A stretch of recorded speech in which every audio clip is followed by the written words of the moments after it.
Welcome to CoreLogic's housing market update for June 2023, brought to you by First National Real Estate.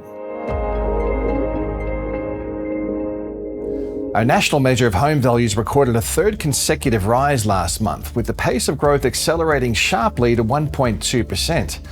After finding a floor in February, home values nationally have increased by 2.3% in the 3 months to May, following a 9.2% drop. Sydney continues to lead the recovery trend, posting a 1.8% lift in values over the month. That's the largest monthly gain since September of 2021.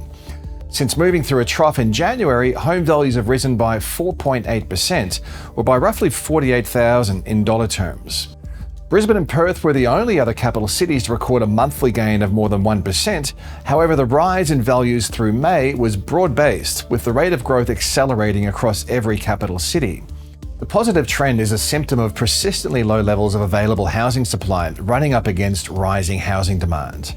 Advertised listings trended lower through May, with roughly 1,800 fewer capital city homes advertised for sale relative to the end of April. Inventory levels are 15% lower than they were at the same time last year and 24% below the previous 5-year average for this time of the year. With such a short supply of available housing stock, buyers are becoming more competitive, and there looks to be an element of FOMO creeping back into the market. Amid increased competition, auction clearance rates have trended higher, holding at 70% or above over the past 3 weeks. For private treaty sales, homes are selling faster with less vendor discounting. The trend in regional housing values has also picked up, with the combined regionals index rising 0.5% in May, following a 0.2% and 0.1% rise in March and April. Although regional home values are trending higher, the rate of gain hasn't kept pace with the capital cities. Over the past 3 months, growth in the combined capitals index was more than triple that of the combined regionals, at 2.8% and 0.8% respectively.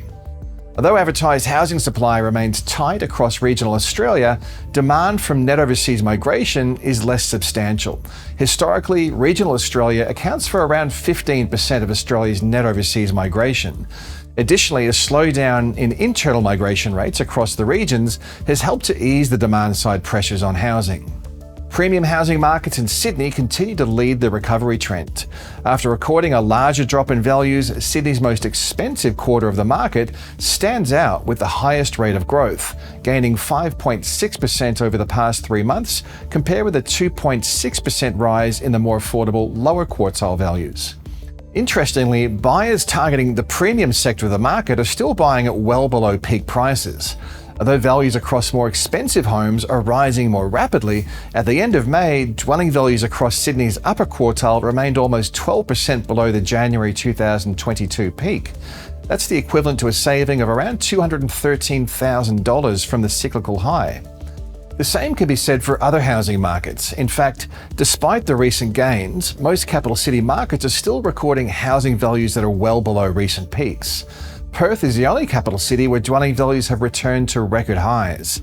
At the other end of the spectrum is Hobart, where values remain the lowest relative to the city's recent cyclical peak in May last year, down 12.6%. While advertised supply remains well below average, home sales have shown some subtle upwards movement, with the number of capital city dwelling sales rising over the past 3 months to be the highest level since July last year. While capital city home sales are well below the recent highs recorded in late 2021, they are roughly in line with the previous 5-year average, with the number of home sales outstripping new listings in the past 3 months. With selling conditions improving, we could see more homeowners test the marketplace. The flow of new listings is normally subdued through the winter months before trending higher into spring. It will be interesting to see if more vendors take advantage of the improving housing market conditions and look to beat the spring rush when competition to sell could be more intense. Melbourne dwelling values recorded a third consecutive rise in May, taking the market 1.6% above its recent low point in February. The positive trend over the past 3 months follows a 9.6% drop in values, and despite the recent trend higher, Melbourne home values remain 8.2% below their February 22 peak. A key factor placing upwards pressure on Melbourne home values is the low level of available supply. The number of homes advertised for sale across Melbourne was holding 7% below the 5-year average in May. With demand rising and stock levels tight, selling conditions have also picked up, with auction clearance rates holding around the 70% mark since mid-April. With housing values moving through a third month of growth, it's clear the market has moved past a short but sharp downturn. Capital City home values dropped 9.7% in the space of 10 months.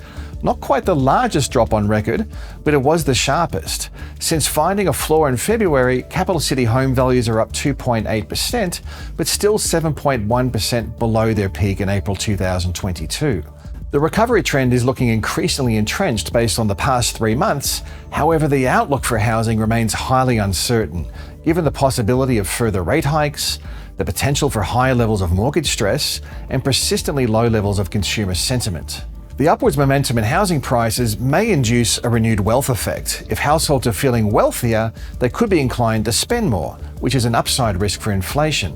While trends in housing markets fall well outside of the Reserve Bank's mandate, is highlighted by the Reserve Bank last month, rising asset prices need to be considered with respect to inflation. This trend towards higher housing values could be a factor placing upwards pressure on interest rate decisions. If interest rates do rise further, it remains uncertain if this would be enough to reverse the positive trend in housing values. While higher interest rates might quell some of the demand-side pressures as borrowing capacity and sentiment reduce further, demand from record levels of net overseas migration will remain. With rental vacancy rates remaining close to record lows and listing numbers well below average, it's hard to see where this additional housing demand will reside without a material and immediate supply response. Another risk relates to the potential for increased mortgage stress. The coming months will see a sharp rise in the number of fixed-rate home loans reaching term. As more borrowers refinance, we should get a better understanding of how well borrowers are placed to service their debt at a substantially higher interest rate. Helping to offset these risks are tight labour market conditions and a healthy level of household savings accrued. With labour markets expected to remain tight, the risk of distressed selling should be contained.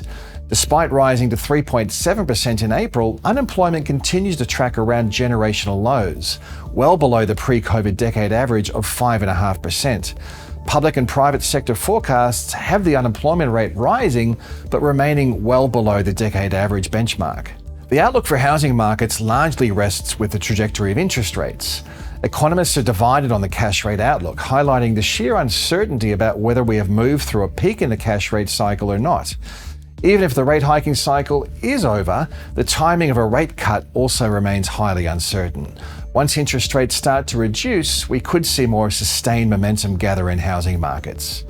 One certainty is that we will always see a great deal of interest in housing markets here in Australia. To keep up to date with all the twists and turns, you can tune into the research pages at our website, corelogic.com.au.